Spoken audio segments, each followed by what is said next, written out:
14 नं चिरां दुवार बिटिसि बियाबावबो मोनबा गेरान्टि आसनि गथायनाय हाबाफारि जायो। बिपिएफ दोलोनिफ्राय बिटिसि बिसायख'थियाव मोनबा गेरान्टि आसनि रादाय होनाय बायदिनो 10 फेब्रुवारि 2026 बिटिसि गोरोबथा सान फालिनाय हाबाफारियाव मोनबा गेरान्टि आसनिखौ गथायजेननायनि उनाव बियाब हिसाबै गथायनाया सोलिबाय।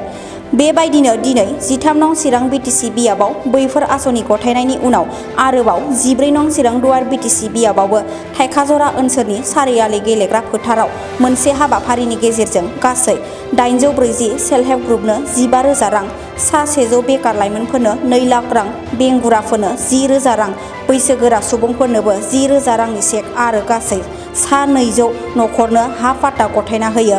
EM Paniram Brahma, MLA James Basumatary, Sukhur Singh Mosahary आरो गोबां मानगोनां दोलोनि मावथि आरो रायजो राजाफोरनि नुजाथियाव जायखौ मुलाम्फागिरि सासेया गोजोननाय फोरमायो बिटिसि सोरखारनिसिम। मैं मीडिया पर्सन धन्यवाद जासिছোঁ।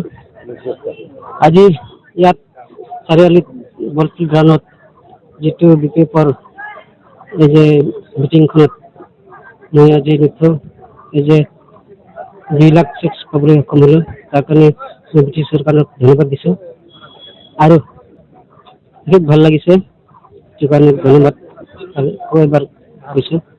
মই আগন্তুক দিনত কিবা বিজনেছ কৰিম বুলি মনত আছে বুলি মই এইখিনি ক'ব বিচাৰিছোঁ। ঘৰ মই দেশশ্ৰী।